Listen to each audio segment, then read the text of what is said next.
Un homme se révèle par la façon dont il parle. Tu n'as pas besoin de voir son passé, son histoire ou ses intentions. Tu as juste besoin d'écouter. Les phrases qu'il utilise sont des radiographies de son caractère. Elles montrent son insécurité, son ego surdimensionné, son manque de contrôle et souvent son ignorance. Et le plus dangereux n'est pas ce qu'ils disent, mais comment ils peuvent t'entraîner à leur niveau si tu ne sais pas répondre. Beaucoup réagissent à ces phrases avec colère, fierté ou frustration. Ils tombent dans des provocations bon marché sans se rendre compte qu'ils cèdent leur pouvoir. Le stoïcien fait le contraire. Le stoïcien identifie la stupidité sans se mettre en colère, reconnaît l'arrogance sans se sentir attaqué et observe l'immaturité sans perdre son centre. Non pas parce qu'il est faible, mais parce qu'il sait que perdre son calme, c'est perdre la bataille. Cette vidéo existe pour une seule chose, t'apprendre à détecter les 5 phrases les plus courantes qui trahissent un homme immature, arrogant ou émotionnellement brisé. Et surtout, te montrer comment répondre à chacune avec fermeté, intelligence et maîtrise de soi, sans crier, sans te rabaisser, sans perdre ton essence. Ce que tu apprendras ici ne sert pas seulement à identifier la maladresse des autres, mais aussi à éviter de répéter ces mêmes schémas dans ta propre vie.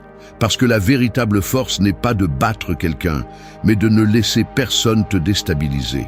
À partir de maintenant, chaque fois que tu entendras une de ces phrases, tu sauras exactement quel genre d'homme tu as en face et quel genre de personne tu es en ne tombant pas dans son jeu.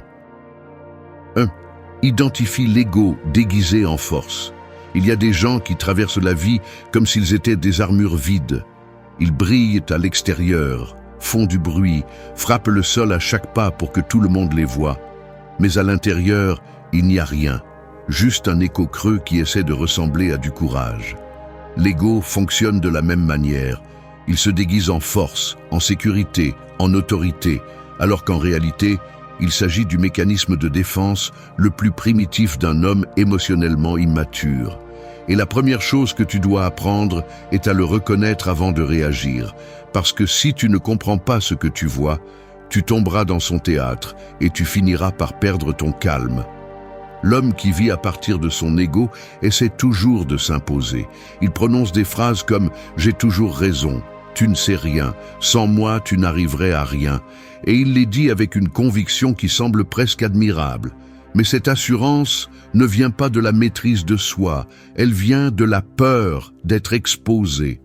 Chaque mot qu'il prononce est conçu pour gonfler son importance parce que sa valeur interne est complètement fracturée. Quand un homme a besoin de rappeler au monde à quel point il est fort, puissant, capable, en réalité, il admet sa propre fragilité. C'est ce qu'il ne comprend pas. La plupart réagissent à ce genre de phrases avec fierté. Ils répondent en attaquant, en discutant, en essayant de prouver le contraire. Mais tu n'es pas ici pour prouver quoi que ce soit. Tu es ici pour comprendre qu'il ne vaut pas la peine d'entrer en bataille contre quelqu'un qui ne contrôle même pas ses propres émotions. Le stoïcisme enseigne que celui qui maîtrise sa réaction maîtrise la situation. Et c'est l'avantage qu'un homme de caractère véritable a sur celui qui se contente de le prétendre.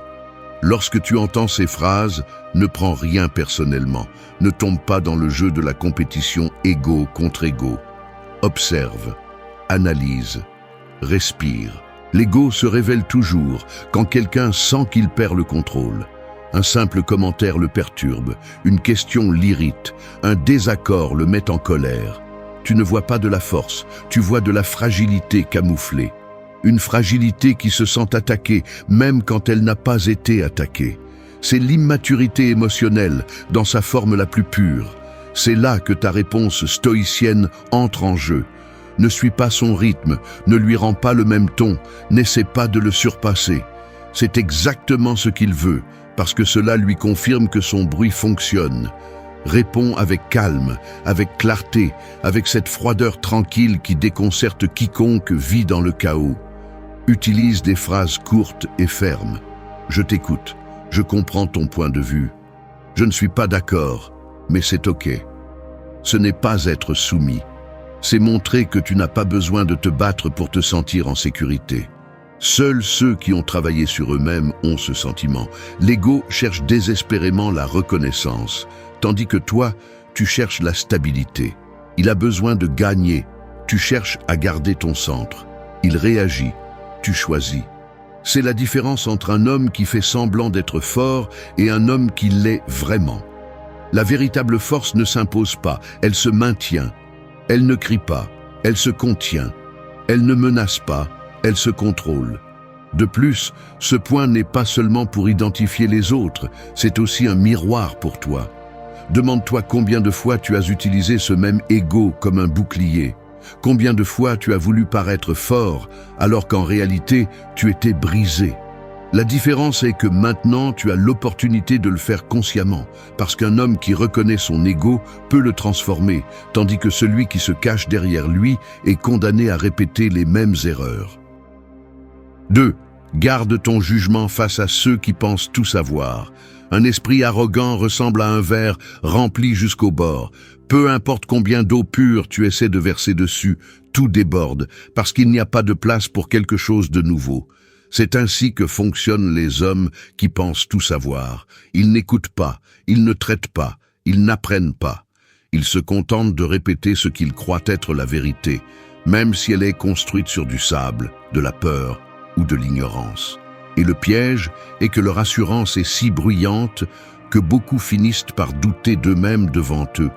C'est là que tu dois maintenir ton jugement ferme, car si tu permets que l'arrogance des autres obscurcisse ta clarté, tu deviens une partie du problème.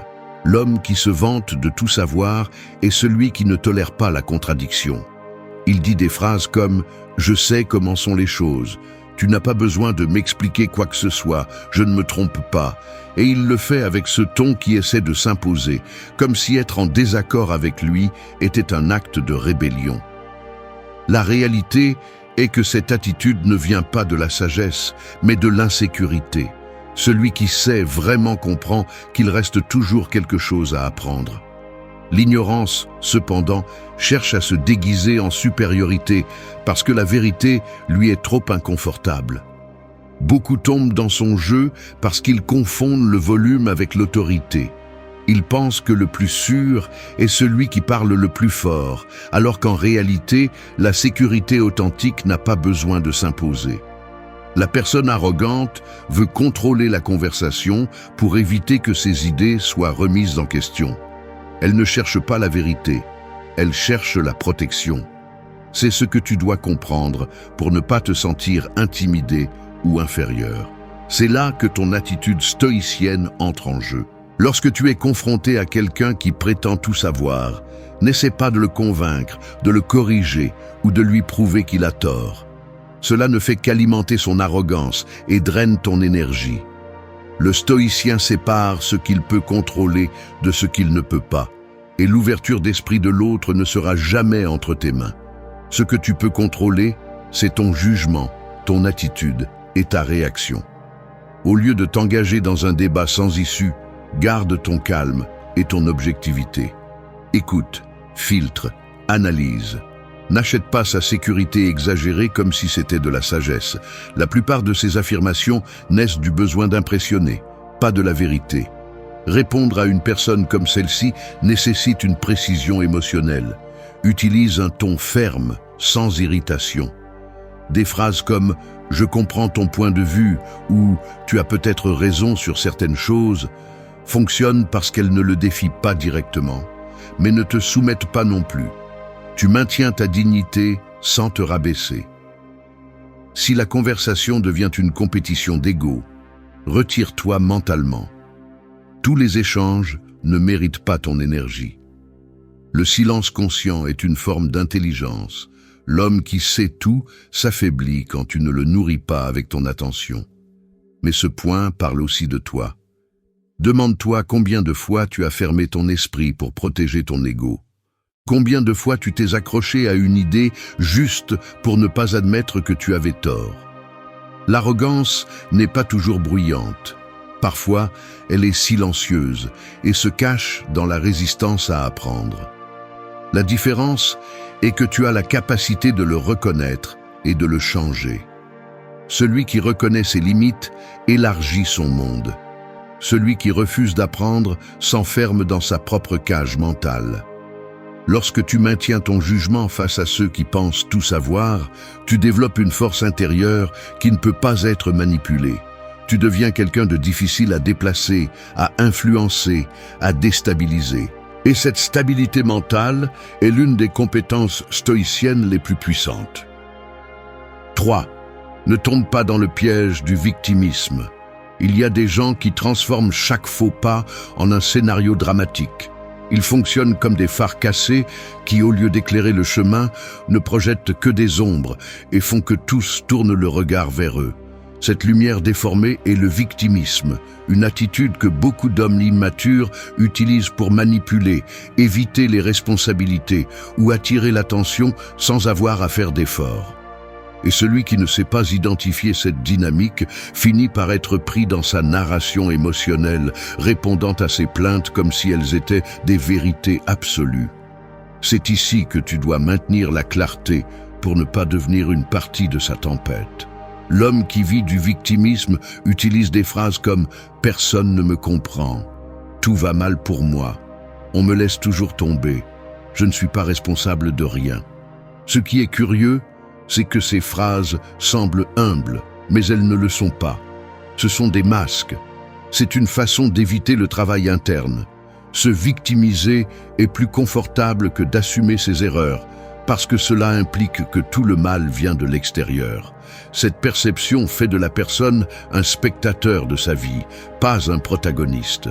Beaucoup tombent dans son jeu parce qu'ils ressentent de la compassion ou pensent qu'aider signifie le valider.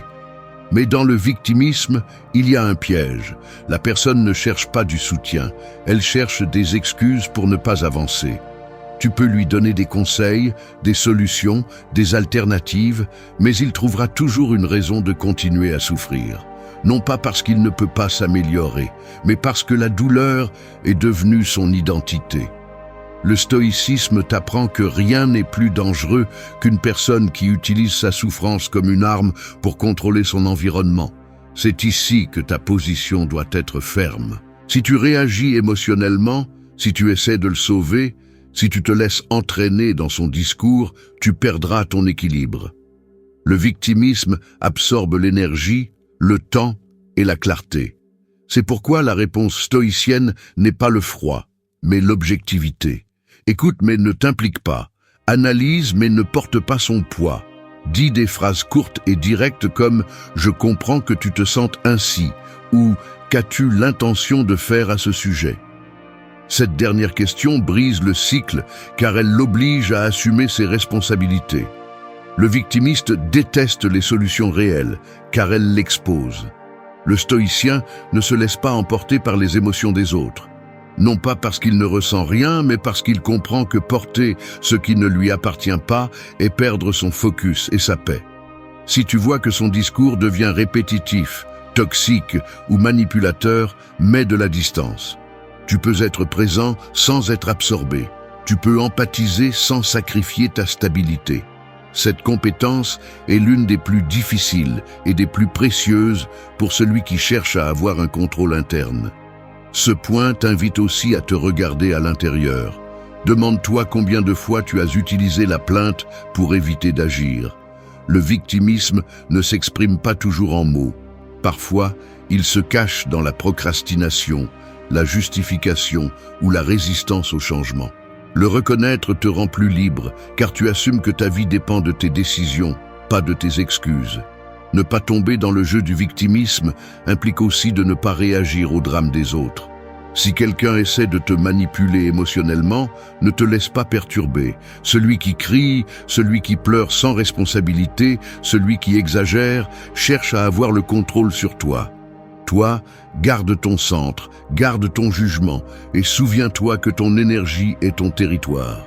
Celui qui ne sait pas se gérer essaie de faire en sorte que les autres le fassent. L'homme qui se victimise a besoin que le monde s'adapte à sa douleur. L'homme stoïcien s'adapte à la réalité, avec discipline et caractère. Tu choisis quel chemin suivre. 4. Éloigne-toi de celui qui se croit supérieur. Il y a des gens qui traversent la vie comme si tous les autres étaient des escaliers et eux le seul étage élevé. Ils fonctionnent comme des bâtiments mal construits, hauts à l'extérieur mais fragiles à l'intérieur, une structure érigée plus pour l'apparence que pour la stabilité. Cette attitude de supériorité est l'un des signes les plus clairs d'immaturité émotionnelle. Celui qui est vraiment fort n'a pas besoin de regarder par-dessus son épaule. Seul celui qui se sent petit essaie de paraître grand. Et comprendre cette dynamique te protège de tomber dans des relations épuisantes où ta valeur reste sous l'ombre de quelqu'un qui prétend être plus qu'il ne l'est. L'homme qui se croit supérieur utilise des phrases comme « je suis meilleur qu'eux »,« personne ne peut m'atteindre »,« tu devrais être reconnaissant de m'avoir ». Et il le fait avec un air d'autorité qui cherche à intimider. Mais cette prétendue grandeur se fond lorsqu'on lui demande de la cohérence, lorsqu'il doit prouver par des faits ce qu'il proclame par des mots. L'arrogance est un déguisement, une armure construite pour cacher des insécurités profondes. Celui qui a besoin de se comparer constamment avoue qu'il ne se sent pas suffisant. Beaucoup cèdent face à ce type d'attitude parce qu'ils confondent arrogance et leadership. Ils pensent qu'un homme sûr de lui agit ainsi. Mais la vraie sécurité n'humilie pas, ne minimise pas, ne s'agrandit pas. La vraie sécurité inspire sans forcer. Le supérieur faux, en revanche, a besoin de dominer pour se sentir vivant. Et si tu n'apprends pas à le détecter, il finira par t'épuiser émotionnellement en te poussant à prouver ta valeur devant lui.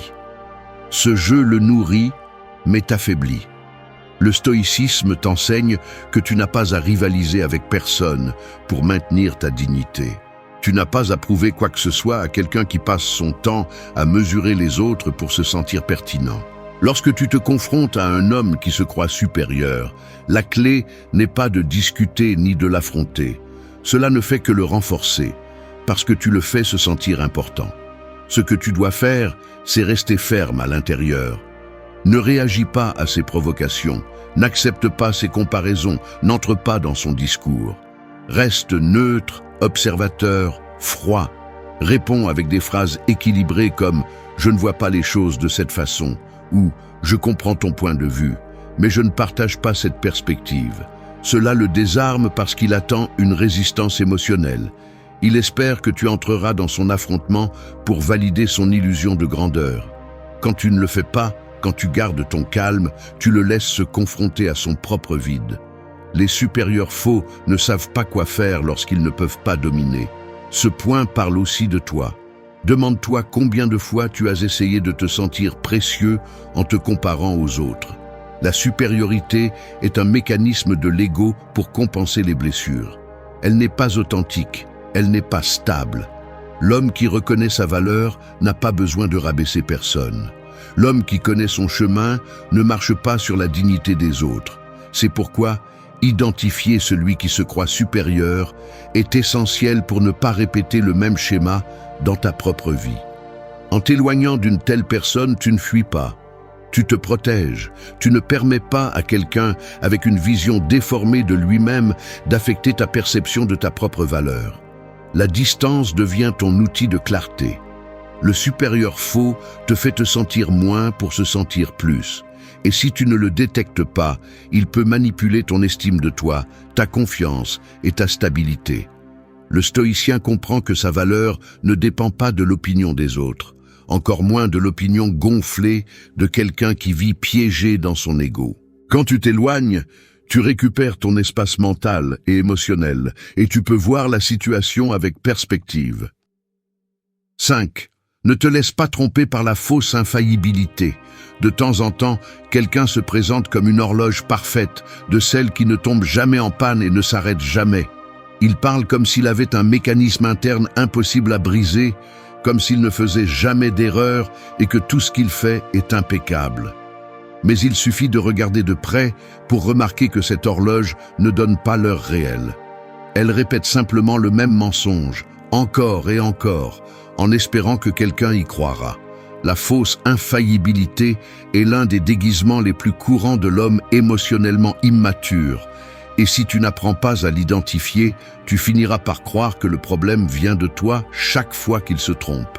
L'homme qui prétend être infaillible dit des phrases comme « Je ne me trompe pas. Si quelque chose a mal tourné, ce n'est pas à cause de moi. C'est toi qui ne comprends pas. » Il a peur de reconnaître une erreur parce que pour lui, se tromper équivaut à se briser. Et quelqu'un qui n'a pas développé de caractère ne sait pas vivre avec la possibilité de l'échec. Il préfère construire un monde fictif où il a toujours raison, même si cela implique de manipuler, de nier ou de déformer la réalité. C'est le mécanisme parfait pour protéger un ego fragile.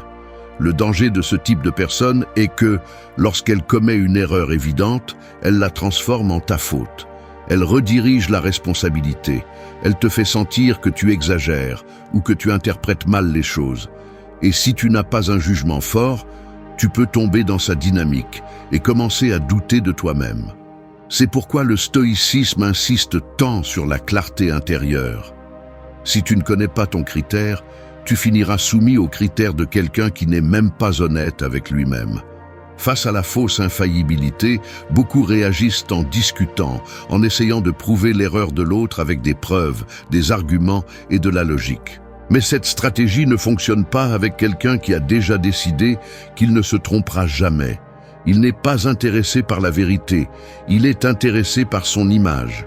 Il ne veut pas apprendre, il veut s'imposer. Plus tu lui expliques, plus tu t'épuises, car tu essaies de raisonner avec quelqu'un qui n'est pas disposé à raisonner. Ta réponse stoïcienne doit être stratégique. Ne cherche pas à convaincre, cherche à rester ferme. N'essaie pas de détruire son illusion, reste dans la tienne. S'il te confronte en disant que tu as tort, réponds calmement. Je ne partage pas ton interprétation. S'il essaie de manipuler la situation, utilise une phrase simple. Je suis conscient de ce qui s'est passé. S'il essaie de minimiser sa responsabilité, réponds « Je comprends ton point de vue, mais je ne changerai pas ma perception ». Ce n'est pas de la froideur, c'est une protection émotionnelle. La fausse infaillibilité a besoin d'un public. Elle a besoin que quelqu'un accepte le théâtre. Lorsque tu ne réagis pas, que tu ne t'énerves pas et que tu n'acceptes pas sa distorsion, tu l'obliges à se retrouver face à lui-même, ce que ces personnes détestent. Son personnage s'effondre lorsqu'il n'y a personne pour le soutenir. Ce point te confronte aussi. Personne n'est à l'abri de ce comportement. Demande-toi combien de fois tu as évité d'admettre une erreur par peur de paraître faible. Combien de fois tu t'es défendu par orgueil au lieu d'accepter la réalité. La différence est que tu as la capacité de le reconnaître et de le corriger. L'infaillibilité réelle n'existe pas. Mais la maturité, oui. Et la maturité implique d'accepter les erreurs sans perdre de dignité. Quand tu ne te laisses pas tromper par la fausse infaillibilité de l'autre, tu deviens quelqu'un de difficile à manipuler. Personne ne peut te faire douter de ta réalité lorsque tu as une clarté intérieure. Personne ne peut te faire te sentir coupable pour quelque chose qui n'est pas de ta responsabilité. 6. Concentre-toi uniquement sur ce que tu peux contrôler. La vie fonctionne comme un tableau rempli de pièces qui ne t'appartiennent pas. Les décisions des autres, leurs émotions, leurs changements soudains, leurs paroles impulsives sont des pièces que quelqu'un d'autre déplace. Tu peux les observer, tu peux les analyser, mais tu ne pourras jamais les diriger. Celui qui tente de contrôler ce qui ne lui appartient pas finit par s'épuiser, se confondre et se frustrer. C'est pourquoi lorsque tu es confronté à des hommes immatures, arrogants ou émotionnellement brisés, le plus intelligent est de te concentrer sur ton propre mouvement. Ils agissent à partir du chaos. Tu dois agir à partir de la discipline mentale. L'homme immature a tendance à dire des choses comme « Tu me rends en colère. Si je réagis ainsi, c'est de ta faute. Je suis comme ça parce que la vie m'y a forcé. » et utilise ces phrases pour se décharger de toute responsabilité. Ce qu'il essaie vraiment de faire, c'est de t'entraîner sur le terrain où il se sent à l'aise, le terrain du dérèglement émotionnel. Il veut que tu te mettes en colère, que tu hausses le ton, que tu réagisses de manière impulsive, car cela valide sa narration. Si tu perds le contrôle, il justifie le sien. Le piège apparaît lorsque tu crois que tu peux le changer. Lorsque tu penses qu'en lui expliquant, en le corrigeant ou en le guidant, tu réussiras à le faire agir différemment. Cela ne fonctionnera jamais. Celui qui ne veut pas changer n'écoute jamais. Celui qui ne veut pas grandir ne comprend jamais. Celui qui vit piégé dans son ego interprète seulement tes paroles comme des attaques ou des tentatives de domination. Au lieu de s'améliorer, il se met davantage sur la défensive. C'est là que ton approche doit devenir chirurgicale. Le stoïcisme est clair. La seule chose qui est toujours sous ton contrôle est ton jugement, ta réaction, ta parole et ta conduite. Rien de plus. Si l'autre crie, tu choisis si tu te mets en colère. Si l'autre te provoque, tu choisis si tu réponds. Si l'autre invente, manipule ou déforme, tu choisis si tu entres dans son jeu. Lorsque tu comprends ce principe, tu deviens quelqu'un de difficile à bouger parce que ta stabilité ne dépend plus de ce qui se passe à l'extérieur. Répondre depuis le contrôle ne signifie pas rester silencieux par peur. Cela signifie choisir tes mots avec intention. Si quelqu'un essaie de te blâmer pour son propre comportement, dis clairement « Je ne contrôle pas comment tu décides de réagir ». S'il essaie de te tenir responsable de son état émotionnel, répète « Ton émotion est la tienne, pas la mienne ». Et s'il insiste pour te provoquer, garde un silence ferme. Non pas pour éviter la confrontation, mais pour éviter son chaos. Beaucoup pensent que l'autocontrôle consiste à endurer, mais ce n'est pas le cas. L'autocontrôle consiste à choisir où investir ton énergie. Parfois, répondre et perdre. Parfois, parler et tomber. L'homme immature cherche à t'entraîner au niveau où il peut se sentir dominant. Si tu gardes ton focus, ce pouvoir disparaît. Il ne peut pas gérer quelqu'un qui ne se met pas en colère. Il ne peut pas manipuler quelqu'un qui pense clairement. Il ne peut pas contrôler quelqu'un qui ne répond pas impulsivement. Ce point te confronte également à toi-même. Demande-toi combien de fois tu as voulu contrôler l'opinion des autres, leur comportement ou leur perception de toi. Ce besoin naît de la peur. Mais dès que tu acceptes que tu ne peux pas gérer quoi que ce soit d'externe, ton esprit devient plus léger. Lorsque tu lâches l'obsession de corriger les autres, tu commences à te corriger toi-même. Et c'est là que tu grandis vraiment. Te concentrer sur ce que tu peux contrôler te rend stratégique. Tu deviens plus observateur, plus patient, plus difficile à lire et surtout plus maître de ta vie. Parce que lorsque tu réagis avec calme, personne ne peut utiliser tes émotions comme une arme. Lorsque tu réfléchis avant d'agir, personne ne peut te pousser à l'impulsivité. Et lorsque tu choisis ton comportement, personne ne peut décider pour toi. L'homme immature se noie en essayant de contrôler tout le monde. 7. Utilise l'humilité comme ton avantage. Certaines personnes se comportent comme si elles marchaient avec un miroir géant collé à la poitrine. Elles ne peuvent voir qu'elles-mêmes, leurs prétendus accomplissements, leur prétendue grandeur. Elles reflètent constamment leur ego parce qu'elles ne connaissent pas d'autres moyens de se sentir précieuses. L'humilité, en revanche, fonctionne comme une fenêtre. Elle te permet de voir plus loin, d'observer clairement, d'apprendre sans obstacle et d'avancer sans bruit. Et c'est cette fenêtre qui te donne un avantage que les arrogants n'auront jamais. L'humilité ne te rend pas petit, elle te rend stratégique. L'homme immature utilise des phrases comme « je sais déjà ça »,« je n'ai pas besoin de conseils »,« je n'apprends pas de n'importe qui », et les dit avec un ton de supériorité qui cherche à fermer toute porte vers l'amélioration. Pour lui, admettre l'ignorance, c'est admettre la faiblesse. Et comme il ne sait pas gérer son ego, il préfère prétendre que tout est résolu. Ces mots sont des signes clairs que tu es face à quelqu'un qui stagne, quelqu'un qui n'est pas prêt à voir au-delà de sa propre image. Les gens confondent l'humilité avec la fragilité parce qu'ils ne comprennent pas son véritable pouvoir. Ils croient qu'être humble, c'est se laisser piétiner, toujours se taire ou baisser la tête. Mais le stoïcisme interprète l'humilité d'une autre manière. L'humilité est la capacité de voir la réalité sans filtres égoïstes. C'est accepter que tu ne sais pas tout, que tu peux t'améliorer, que tu peux te tromper et pourtant maintenir ta valeur intacte. Cela te rend adaptable, quelqu'un qui évolue. Quand tu as affaire à quelqu'un d'arrogant, l'humilité devient ton outil le plus intelligent. non pas parce que tu dois te faire petit, mais parce qu'elle te permet d'éviter le choc inutile. L'arrogant veut rivaliser, il veut prouver qu'il en sait plus, qu'il est plus fort, qu'il a plus d'expérience. Si tu essaies d'entrer dans ce jeu, tu renonces à ton objectif. L'humilité te permet d'observer sans avoir besoin de réagir, de répondre sans combattre et de maintenir la clarté sans tomber dans les provocations. Répondre avec humilité ne signifie pas se soumettre. Cela signifie ne pas s'engager dans des discussions inutiles. Si quelqu'un te dit « je sais comment sont les choses », tu peux répondre « peut-être » et je suis prêt à écouter. Non pas parce que tu crois qu'il a raison, mais parce que tu contrôles le terrain émotionnel. L'humilité déstabilise l'arrogant parce qu'il ne trouve pas de résistance. Il ne sait pas comment se battre avec quelqu'un qui n'a pas besoin de prouver quoi que ce soit. Ce point s'adresse également à toi. La véritable humilité ne consiste pas à parler doucement ou à éviter de se démarquer. Elle consiste à reconnaître tes limites sans avoir honte d'elles. Un homme qui comprend ses faiblesses devient plus fort, car il sait exactement ce qu'il doit travailler. Celui qui nie ses erreurs ne s'améliore pas. Celui qui les accepte se transforme. L'avantage de l'humilité est qu'elle te maintient dans un état constant d'apprentissage.